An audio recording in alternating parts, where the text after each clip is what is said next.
Estranhamente, a expectativa era alta. Talvez fosse pela longa espera por um encontro a sós, ou talvez por ser sexta-feira. Ai, as sextas-feiras.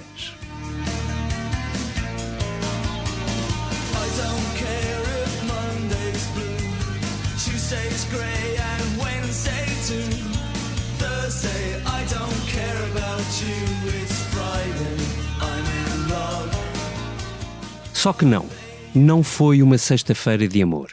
Se Pedro Nuno levava uma mão cheia de propostas, Montenegro recusou-as como quem vê uma mão cheia de nada. E a proposta que me foi endereçada e entregue pelo Partido Socialista é, efetivamente, uma proposta radical e inflexível. Porque quer fazer substituir o programa do Governo pelo programa do Partido Socialista. Já este domingo, Pedro Nuno levantou a voz, como quem se faz difícil. Eu prefiro perder eleições a defender as nossas convicções do que abdicar das nossas convicções para evitar eleições com medo de as perder. Isto enquanto Ventura, que tem ido discretamente a São Bento, se vai aproximando do noivo, exigindo um dote. Não, isto está claríssimo já. Este orçamento não está no nosso horizonte. Então como é que se evita uma crise política votando contra... O Governo tem que fazer outro orçamento. É a única hipótese que há. No meio deste estranho namoro a três, já há quem só peça um casamento. Essa ou desespero por um. Dizem, mas ele está a fazer influência. Estou a fazer influência. Está a fazer pressão. Estou a fazer pressão. Esta terça-feira, aliás, Marcelo ouve o Conselho de Estado, pressionando, sim, influenciando, se puder. Não vai ele acabar o mandato, como diz a última música dos The Cure, agora regressados. Alone.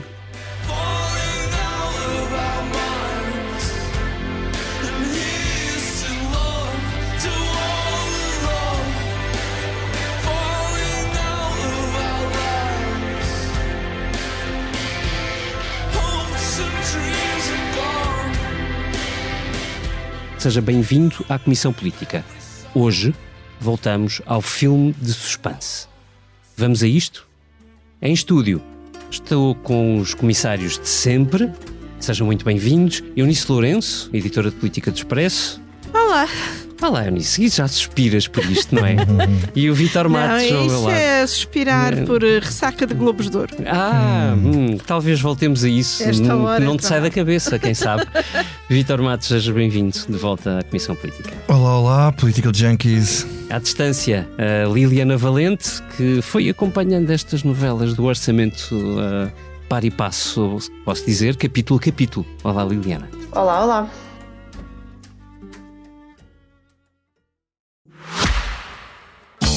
Caro ouvinte, daqui, posto emissor do Movimento da Música em Portugal. Eu sou Miguel Cadete, diretor do Blitz, isto é um takeover. É isso mesmo. O podcast Posto Emissor tomou conta deste podcast que agora estava a ouvir. E temos um convite muito sério para lhe fazer. É para uma festa. Diria mesmo uma grande festa. Vai ser no dia 12 de dezembro, na Mel Arena. E os bilhetes já estão à venda. O motivo desta celebração, 40 anos da Blitz. Isso mesmo, 40 anos da melhor música portuguesa, com concertos muito especiais dos Chutes e Pontapés, Capitão Fausto, Maro e Gisela João. O que vai poder ver, ouvir e sentir ao vivo é algo que promete ficar para a história. Para a da Blitz e para a sua. Contamos consigo? Vamos lá a isto. E gostava de começar pela que chamamos atualidade. Ora bem, o primeiro Conselho de Estado convocado pelo Presidente da República é salvo esta terça-feira. E a primeira pergunta para vocês, Eunice, podes começar tu, é se isto é mais pressão, mas só sobre o Partido Socialista. Eu acho que é mais pressão sobre todos, porque o Presidente também aumentou a pressão sobre o Governo este fim de semana, ao dizer uma coisa que eu até acho um bocadinho longe demais, que é o interesse nacional tem de se sobrepor ao programa do Governo. E não tarda nada, estamos a ter governos da União Nacional e então o que é que marca as diferenças entre os partidos? Acho que uma coisa é apelar ao bom senso, apelar aos consensos.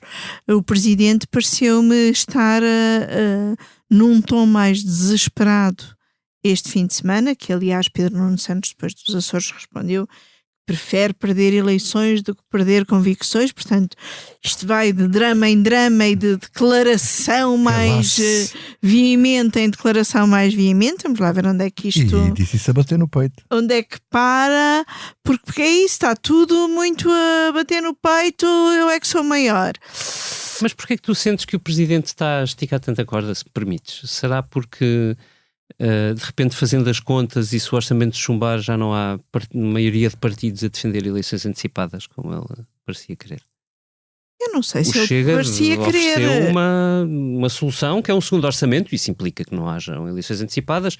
Parece que contava esta sexta-feira que Bloco e PCP também não querem eleições antecipadas, e o PS, já sabíamos, propunha até um orçamento retificativo para não haver eleições antecipadas. Está difícil. É assim, ninguém quer eleições antecipadas, mas ninguém quer viabilizar o orçamento. Portanto, decidam-se. É porque isto parece, às tantas... Eu acho que há quem queira, mas já lá vamos. Pronto, então podemos ouvir mas o ninguém comissário. diz que quer, não é? Se calhar o governo quer, para aumentar a sua maioria, mas mesmo assim eu acho que o governo não quer assim tanto.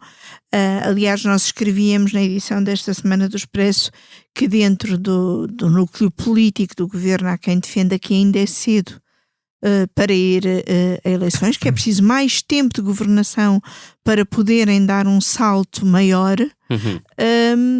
Mas ninguém quer de facto viabilizar o orçamento. Eu acho que se fosse possível, nós comentámos isto numa conversa com assinantes no Juntos à Conversa, se fosse possível haver orçamento por decreto, no fundo era aquilo que todos preferiam, era não ser preciso que ninguém no Parlamento tomasse uma decisão para o orçamento ser aprovado. Vítor, então diz-me lá, espelho meu. Quem quer mais eleições do que eu? Isso. Por exemplo, quem é que é mais orçamento do que eu? Sei lá, é o que tu quiseres. Não, eu acho que isto aqui, enfim, o Pedro Nuno Santos fechou muita porta, porque eu acho que ele foi bastante inflexível, embora não tão radical como disse o Luís Montenegro, e depois já podemos falar nisso se falarmos nas medidas.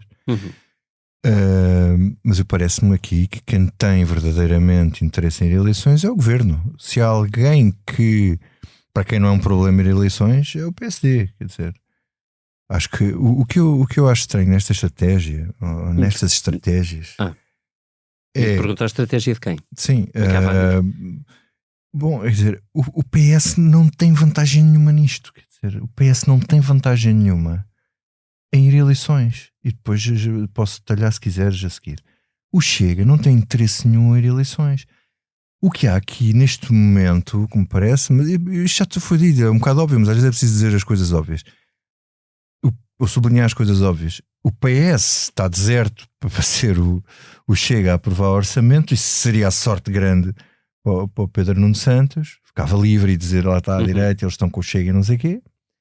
E o Chega só dava-lhe jeito é que o PS se mancomunasse com o PSD para eles poderem dizer que eles estão mancomunados há 50 anos e tal e tal. Bem-vindo ao dilema do prisioneiro.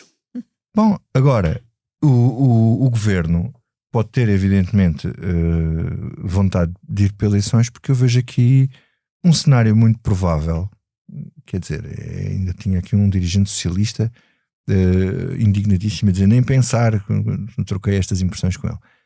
Isso, o Partido Socialista não faz isso. Pois não, como já se viu noutras ocasiões.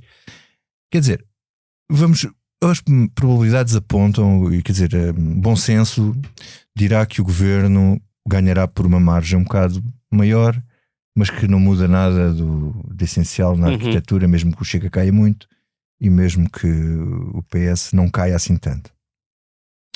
Mas eu tenho sérias dúvidas que o Pedro Nuno Santos sobreviva a uma derrota eleitoral nas legislativas provocadas por ele.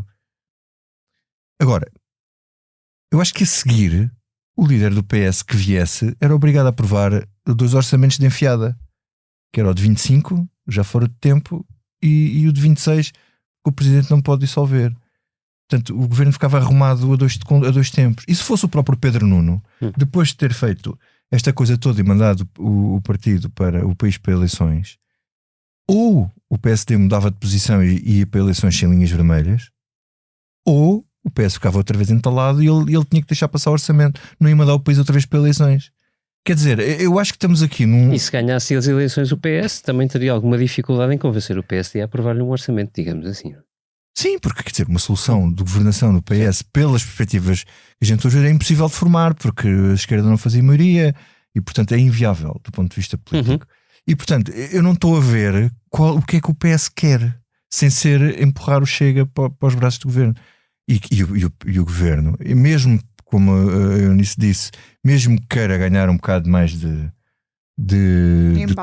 embalo, não é? Às vezes o embalo é mau, porque às vezes começam a aparecer coisas que são más, e enquanto as coisas ainda não estão más, é mais vale ir para essa baralharidade de novo antes que haja irritantes e problemas, apesar, sei lá, nunca sabemos, às vezes há um escândalo de qualquer coisa que a gente não imagina, como já aconteceu muitas vezes. E agora, eu acho que isto está aqui o presidente a tentar servir de cola e a fazer pressão para ver se eles colam, mas já percebemos uma coisa que Marcelo fala muito, mas cola mal.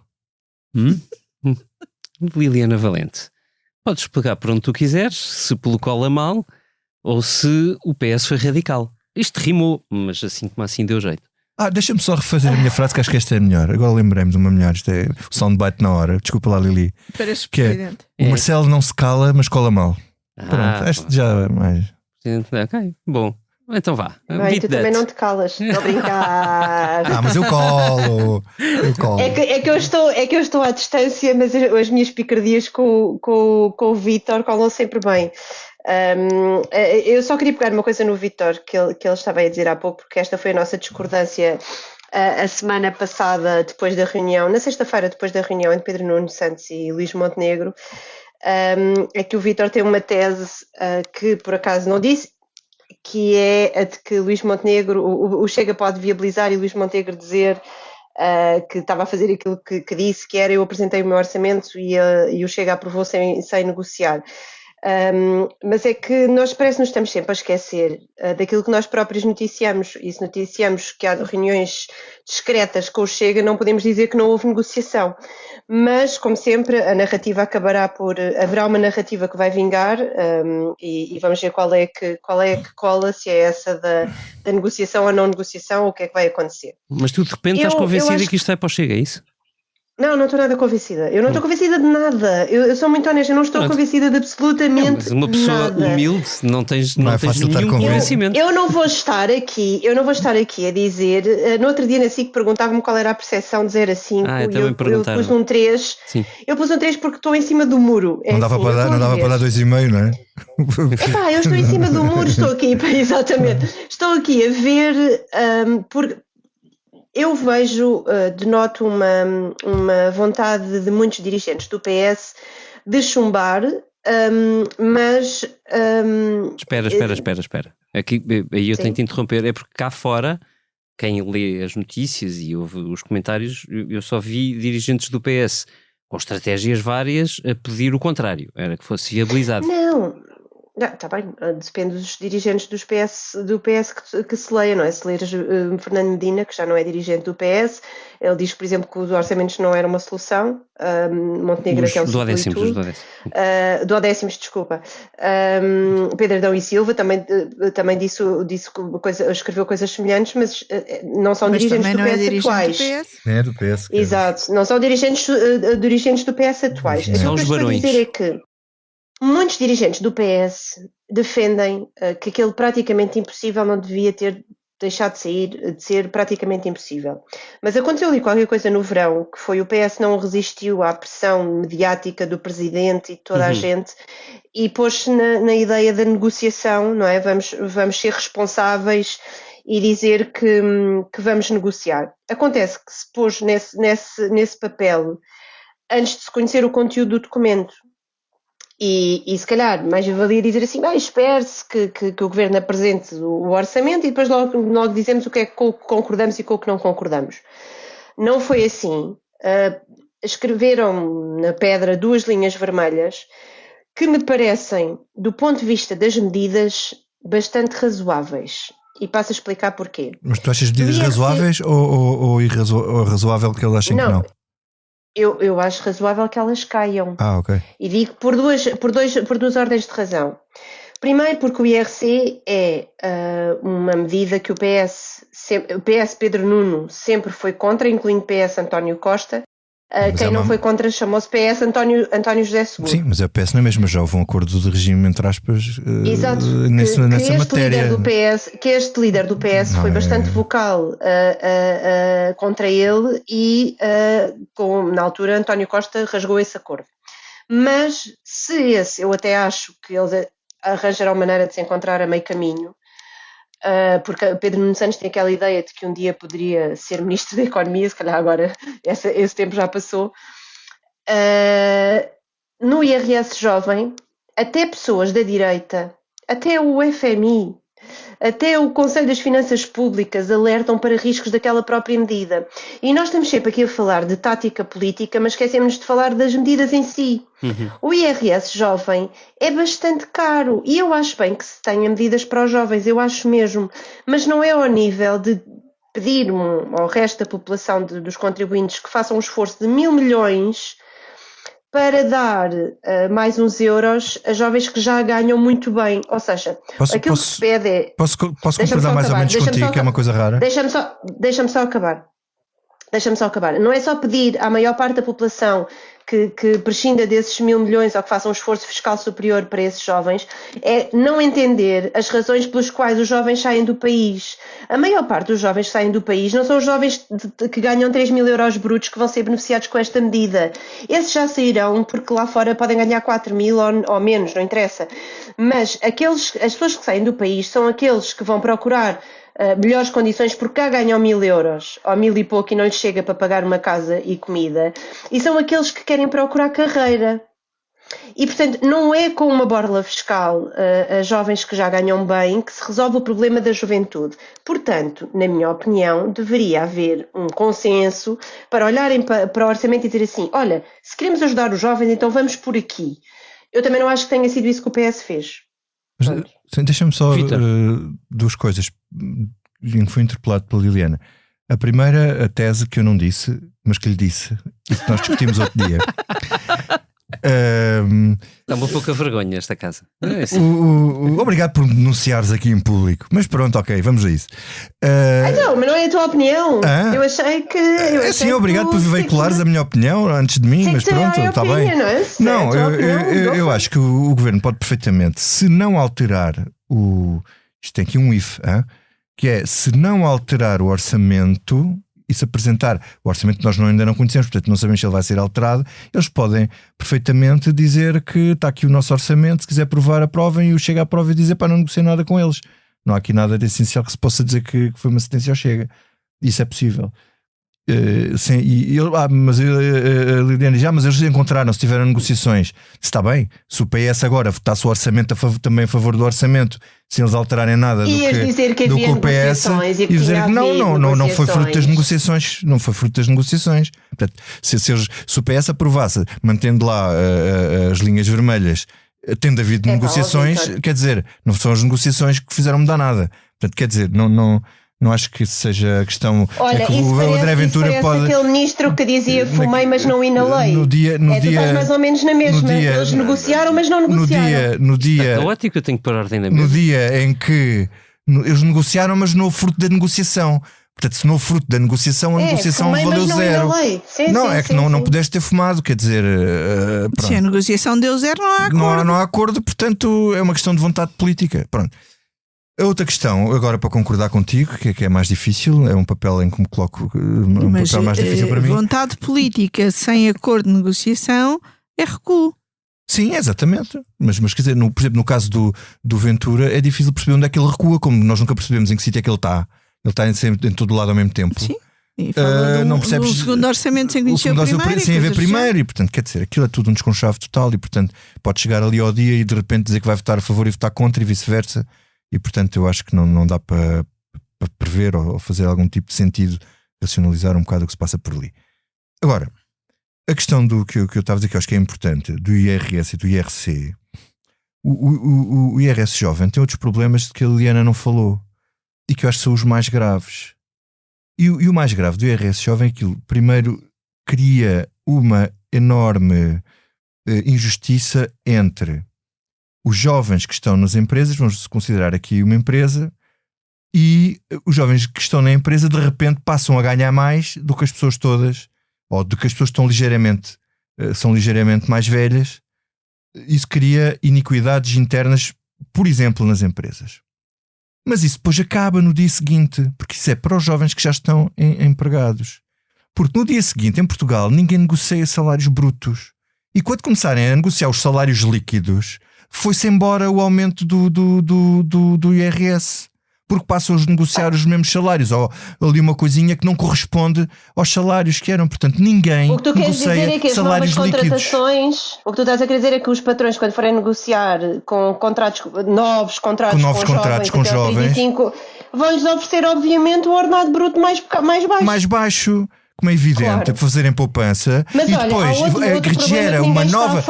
gera uma nova iniquidade para aqueles que já estavam empregados nas empresas, que beneficiam do saldo fiscal e que aparentemente poderiam, portanto, com os outros a negociarem salários mais baixos, seriam prejudicados. E tem outro problema estrutural, que é qual é que é o governo que se vai atrever a acabar com uma espécie de taxa única do IRS, para além de que quando a maior parte destes jovens acabarem chegarem aos 35 para além dos riscos de inconstitucionalidade. Eu acho que se há coisa que nós já percebemos, isto é um caminho para a taxa única do IRS. Se há coisa que já percebemos é que o IRS jovem não vai ficar como está. Porque... Aliás, nós estamos a gravar, para quem nos ouve, na segunda-feira às 5 da tarde, ainda não há novidade pública, digamos assim, de uma nova proposta que o Governo disse que entregaria ao PS, mas ouvimos, por exemplo, Hugo Soares, na SIC Notícias, no Expresso da Meia-Noite, a lançar a hipótese de um IRS jovem com alguma progressividade, digamos assim. Com alguma progressividade e cujo custo orçamental, por assim dizer, passe para 200 milhões de euros, o que é quase é praticamente o que existe neste momento. Não sei que evolução é que haveria em relação ao IRS jovem criado pelo governo de António Costa. Eu acho que há aqui em todo este crescendo de pressão e preocupação um problema de falta de clareza. E falta de clareza das duas partes, mas que eu acho que neste momento está a pesar a falta de clareza do PS. Pedro Nuno Santos falou ao longo do último mês várias vezes e, como quem fala muito, correu o risco de não dizer sempre exatamente a mesma coisa. E não era claro, e para mim não era claro, que o PS era completamente irredutível no IRS jovem.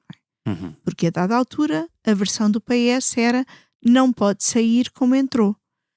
E portanto, se a proposta do IRS jovem não pode sair como entrou, é porque havia uma margem para a negociar.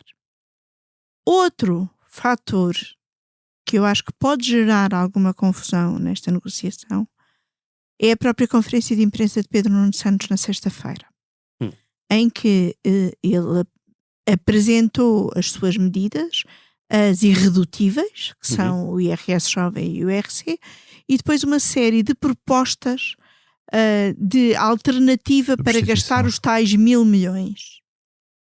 Ora, para o PS, as duas coisas não têm igual valor. E, portanto, as outras propostas do PS, então sim, são matéria de negociação. Eu acho que isto, para o cidadão comum, não é muito fácil de apreender. Acresce que, ao optar por uma forma de negociação pública, que eu acho que tem um lado muito positivo, que é esclarecer as opções de cada um, Pedro Nuno Santos dificulta a sua própria vida. Porque, a partir de agora, tudo o que não for aquilo que o PS exige é perda. E uma negociação mais recatada, como a própria Alexandra Leitão chegou a defender, poderia ser uma negociação mais frutífera. Ainda assim, o que pode ser determinante é o nível de confiança, e não me parece que exista nível de confiança entre as partes para uma negociação serena e frutífera. Ainda assim, aguardo pelos próximos momentos de pressão, seja o Conselho de Estado, seja outras intervenções do Presidente, seja inclusive outro fator de pressão de que nós falávamos no Expresso esta semana, que é o acordo de concertação social que está a ser negociado, e em que me parece que Pedro Nuno Santos também não cuidou o suficiente da sua relação com a UGT, de forma a não ficar desguarnecido naquela frente, e ter a UGT como aquele parceiro que sai da reunião da semana passada mais entusiasmado com a possibilidade de um acordo, é também mais uma forma de pressão para dentro do PS e para o líder do PS. Vítor, comentários a isto? Quer dizer, eu acho que o Pedro Nuno Santos fez aqui uma coisa que me parece um erro negocial, porque eu, antes da intervenção dele, achei que a posição do PS era uma espécie, como se diz agora na questão da guerra e das relações internacionais, escalar para desescalar a seguir. E eu achei que estávamos a assistir a uma escalada para depois desescalar, para haver um ponto de encontro. Não digo meio caminho, para haver um ponto de encontro, porque alguém tem que ceder e alguém tem que satisfazer alguma exigência do outro, para o outro não perder a face e poder aceitar um acordo. Agora, quando ele diz que não aceita modelar nem o IRS jovem nem o IRC, ele está a escalar sem dar hipóteses de desescalar. Portanto, aquilo é tudo ou nada. Eu tenho lido o Daniel Oliveira, e eu vi com atenção a Alexandra Leitão, que é líder parlamentar do PS, a traçarem, apesar de tudo, uma diferença entre o IRS jovem e o IRC. Sim.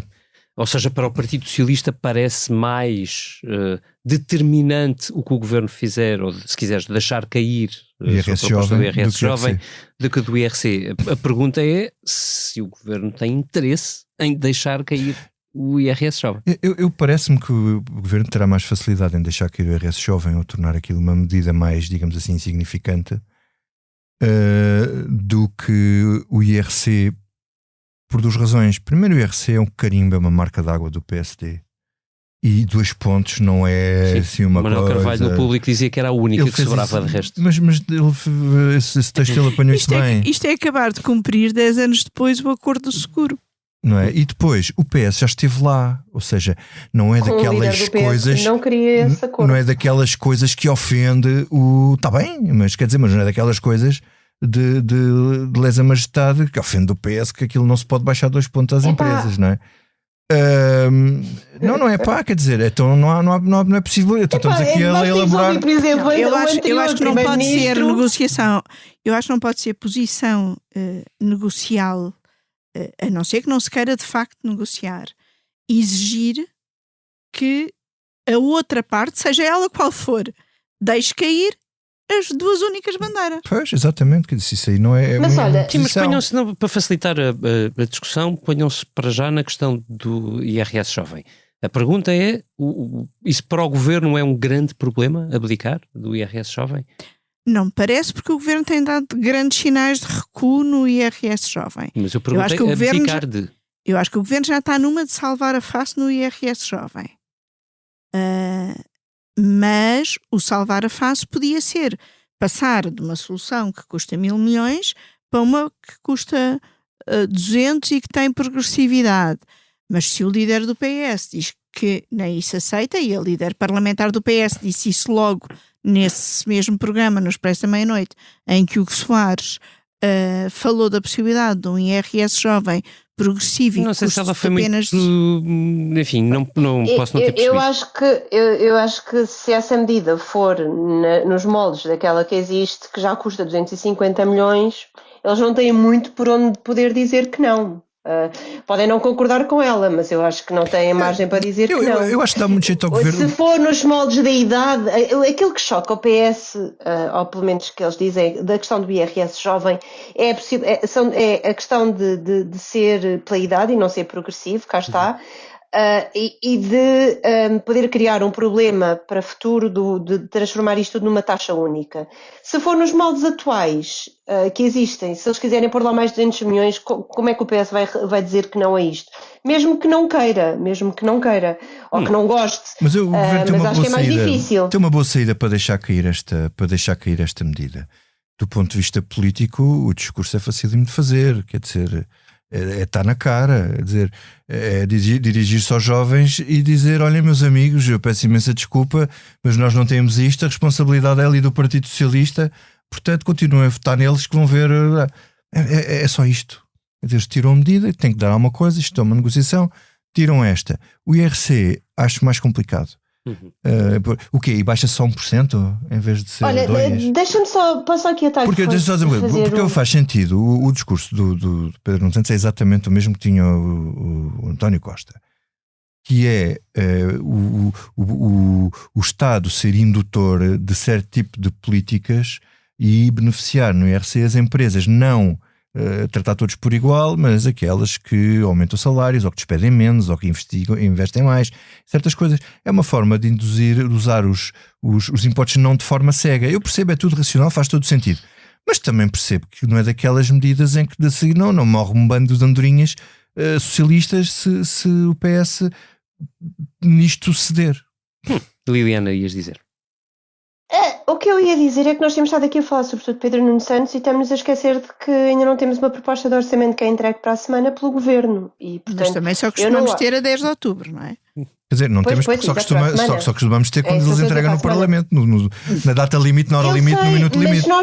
Mas atenção, estamos em plenas jornadas parlamentares do PSD e temos vários ministros a falarem. Tivemos o primeiro-ministro a falar logo a seguir à reunião com o líder do PS, e eu acho que também é preciso ir a esses detalhes, porque Luís Montenegro reagiu. Eu só sempre acho que as pessoas não devem reagir a quente, seja quem quer que seja, porque podem esticar a corda para lá daquilo que é razoável e depois não conseguem voltar atrás. Estás a falar do Pedro Nuno ou do Luís Montenegro? Estou a falar de ambos. Estou a falar de ambos. Pensei que estavas a falar sobre... Não, é porque o esticar da corda de Pedro Nuno Santos já era conhecido. Não era, naquela medida não, daquela maneira não. Pronto, Vítor, deixa-me discordar de ti. Pronto. Eu deixo, posso discordar até de ti. Agradeço. Pronto, então deixa-me discordar de ti. Aquele não, nós até escrevemos um título com a recusa do PS ao IRS jovem como está total. Tu escreveste, mas havia declarações do líder do PS que não eram de não total. Pois, mas tu acreditas em mim. Mas não posso ignorar o que diz o líder do PS, não é? Não, o ponto é que se tu tiveste que escrever um texto para explicar isso, é porque isso não tinha sido claro, porque senão não era notícia, não é? Não, mas cá está, eu quando escrevi aquele texto é porque para mim me pareceu claro que eles não iam aceitar. Liliana, peço imensa desculpa, mas entre o que te parece mas eu estou e o que o líder do PS diz em ON, o que conta é o que ele diz em ON. Mas repara, Eunice, mas aí nós temos uma discordância já desde essa altura, em que eu dizia, se ele diz que não aceita os pressupostos e a filosofia da medida, é porque não aceita como ela está desenhada. E aqui não é um detalhe. Mas num dia ele diz isso e no outro dia ele diz não pode sair como entrou. Então é porque pode sair de outra maneira. Portanto, certo, mas não é como entrou, portanto não é com aqueles pressupostos. Mas deixa-me acabar, deixa-me pôr aqui uma ideia. Não, mas o que ele disse agora é que não pode sair. É que não pode sair. Não, pode sair, mas não é daqueles pressupostos. Não há pressupostos. Desculpa lá, mas não há pressupostos aí. Ele acabou com pressupostos. Ele acabou com no discurso dele, ele matou os pressupostos. Ele disse IRS não, IRS jovem não, IRC não. E não há pressupostos. Bom, posso acabar? Deixem lá a Liliana acabar. Eu não acho que tenha havido assim uma surpresa tão grande. Vocês acham que sim? Eu acho que não. É uma opinião, é válida, a minha como a vossa. Eu acho que não há uma surpresa assim tão grande aquilo que ele disse. O que eu acho que há aqui uma surpresa é o tom de lado a lado, de parte a parte. E se nós temos o líder socialista a dizer aquela coisa do podemos achar que foi mais longe, eu acho que ele já tinha dito aquilo, mas tudo bem. Também temos de ouvir o que o primeiro-ministro disse. E eu não acho que seja bom tom negocial para quem quer chegar a um acordo, sair daquela reunião e reagir a quente como reagiu. E eu acho que nós também devíamos falar sobre isto. Pronto, obrigada, acabei o meu raciocínio. E a minha pergunta final era, de resto, e estava aqui, se verdadeiramente, aliás o Vítor creio que começou por falar nisso, quem tem menos problemas em ir a eleições é Luís Montenegro, e portanto talvez a boa pergunta a fazer seja, mas quer? Eunice. Eu em parte já respondi a isso quando disse que acho que no governo há alguma vontade de clarificar e de ter mais conforto, mas também há receio, porque indo para eleições nunca saberemos o que vai acontecer e há no núcleo político a tendência de achar que com mais tempo podem dar, e é a expressão, um salto maior eleitoral. Deixa-me voltar aqui um bocadinho atrás. Eu concordo com a Liliana de que a reação a quente do primeiro-ministro, quando uma hora depois da reunião com o líder do PS chega à Mafra e diz numa cerimónia pública que as propostas do PS são radicais e inflexíveis, sem antes ter dito mesmo a Pedro Nuno, tanto quanto sabemos. Exatamente, também não é uma boa atitude negocial. Eu acho que não há uma boa atitude negocial dos dois lados, tal como já disse, não há uma boa relação de confiança, quer de um lado... Eu lembro-me do que o Luís Montenegro disse do Pedro Nuno Santos quando ainda estava no governo e o Montenegro quis afastar das negociações da TAP e o excluiu da mesa de negociação, querendo falar só com António Costa. Portanto, isso é um historial que já vem longo. Sim, mas é um historial que também tem a ver com Pedro Nuno vir anunciar coisas para um aeroporto na véspera. Sim, mas aquilo foi durinho. Foi durinho. Não lhe reconhecia, reconhecia competência para ficar na mesa de negociações. Há razões de desconfiança dos dois lados e não me parece que nenhum deles tenha uma atitude elevada de as ultrapassar. Estamos de acordo. Eu concordo plenamente com a Eunice. Eu acho que sim, eu acho que não foi uma boa. Não foi uma boa reação. Não é de quem queira chegar a um acordo. Depois daquela intervenção de Pedro Nuno Santos, eu sinceramente, também inflamado a QB, também não sei como é que o Primeiro-Ministro deveria reagir. Quer dizer, agora, não há aqui de parte a parte grande vontade ou grande margem para as coisas acontecerem assim. Agora, quem tem vantagem realmente para ir a eleições é o governo, quer dizer, isso aí não há dúvida nenhuma. Duodécimos por duodécimos, quer dizer, duodécimos até às eleições e depois baralhar e dar de novo.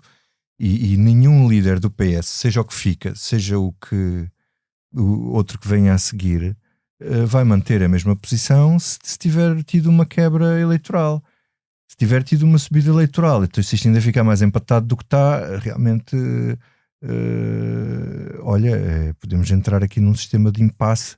Olha, eu não me esqueço de outra coisa que foi como o Marcelo disse aqui há uns, não sei se já ia dizer há uns anos, mas não sei se foi, se calhar foi aqui a Ângela Silva, que era que vamos entrar numa, ou se foi num discurso, que era vamos entrar numa fase de microciclos e aparentemente essa profecia da nossa Cassandra política está-se aparentemente a verificar, porque aparentemente é o que está para vir. Muito bem. E agora vamos ao que não nos sai da cabeça. E, Sr. Deputado, é algo que não me sai da cabeça e acredito que é essa a minha única preocupação. Eunice, queres começar tu? Posso começar. Olha, não me sai da cabeça uma circunstância que ainda hoje, por volta da hora do almoço, identifiquei, que fui ao Parlamento e no átrio do edifício novo, onde estavam os jornalistas que estavam a fazer a cobertura das jornadas parlamentares do PSD, e os jornalistas eram todas mulheres. E isto fez-me, conjugado com as eleições nas federações do PS, que foram inteiramente vencidas por homens, e também, quer dizer, anteriormente também só havia uma mulher e era em regime de substituição. Não há aqui uma diferença muito grande nas eleições do PS que decorreram este fim de semana. No PSD, nas distritais, também há só uma mulher. Isto fez-me lembrar um discurso que eu ouvi há muitos anos a António Costa, então Ministro dos Assuntos Parlamentares, que foi o momento em que eu me convenci das cotas. E então António Costa dizia que quando muitas vezes nos partidos se argumenta que não há mais mulheres na política porque as mulheres não gostam de política, ele olhava para a bancada dos jornalistas parlamentares e a maioria já eram mulheres. Quando se argumenta que os horários da política não dão com a vida familiar e que isso também é uma dificuldade para as mulheres, muitas vezes ele saía do Parlamento e as tais mulheres jornalistas de política ainda lá ficavam. E isto conjugado entre as distritais dos partidos e o grupo de jornalistas que eu estava no Parlamento, passados 25 anos quase, continua a fazer sentido. De facto, pelos vistos, só que pelas cotas é que lá vamos. E, portanto, quando não há cotas, continuam a ocupar o seu espaço e cumpre-se aquilo que muitas vezes também nos locais de trabalho se cumpre, que é homens a escolherem outros homens. Vítor, e agora tu? Olha, não me sai da cabeça a segunda temporada do Case 63. As viagens no tempo de Julianne Moore e Oscar Isaac, e que eu ouvi de uma enfiada. Portanto, é um podcast de ficção.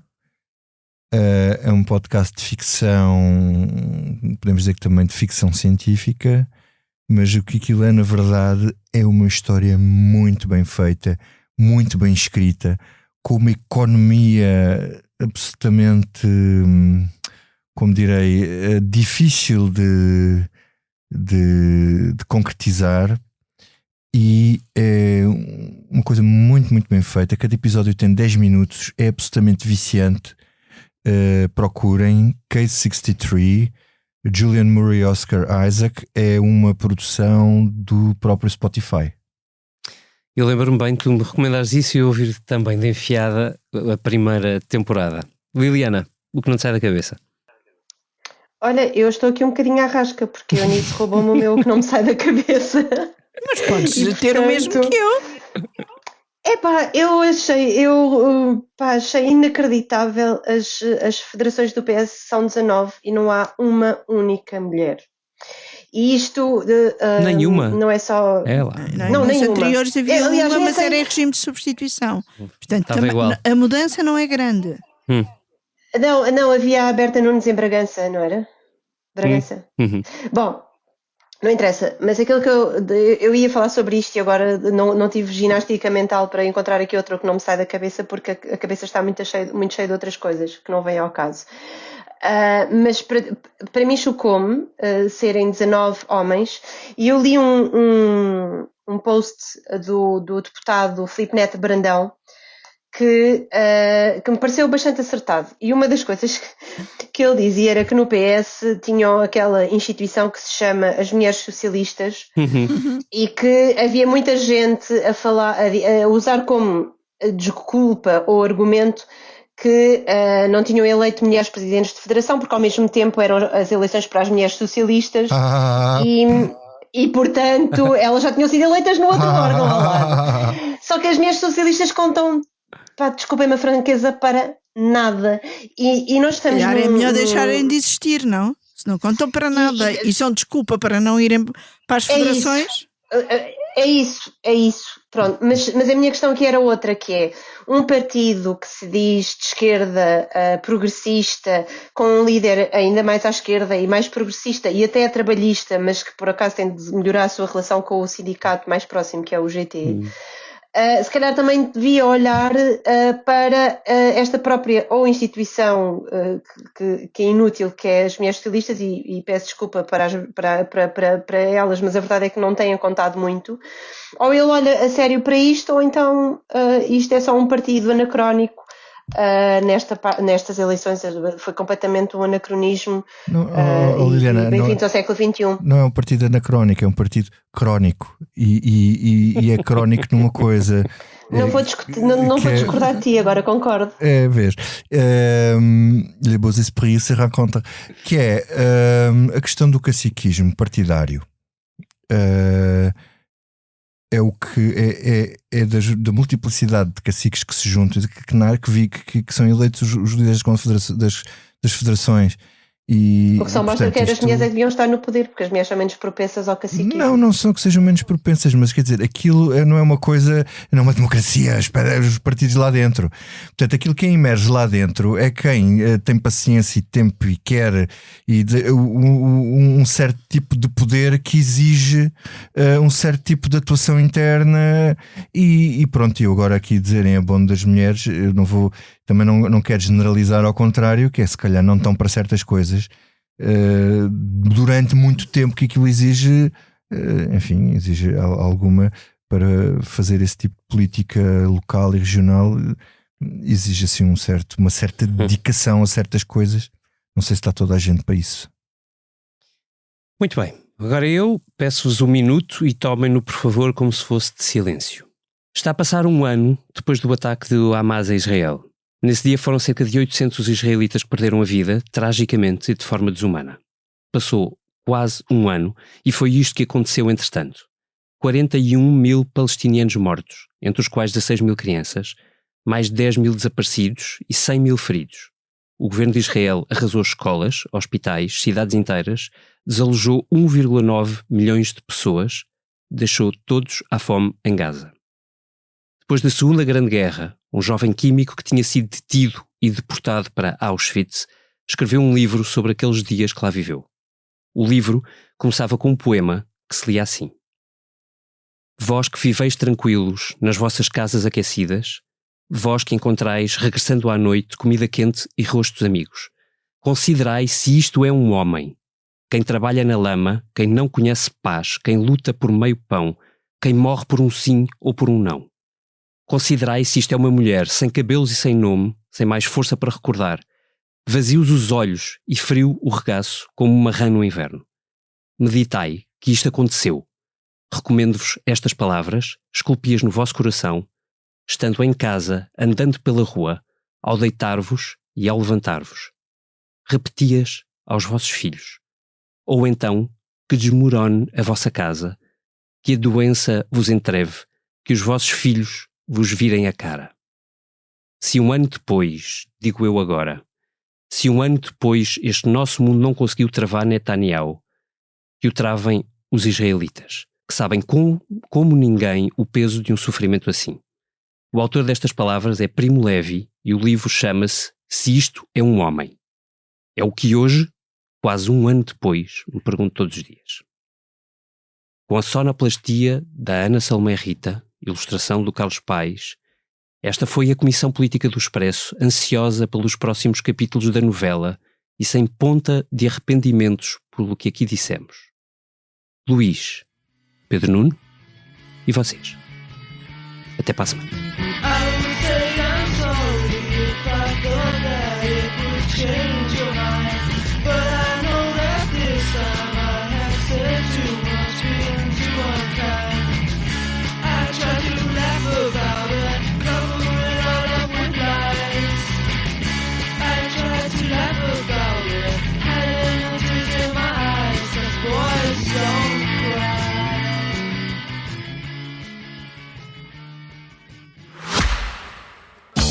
Caro ouvinte, daqui, posto emissor do Movimento da Música em Portugal.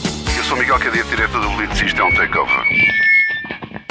É isso mesmo. O podcast Posto Emissor tomou conta deste podcast que agora estava a ouvir.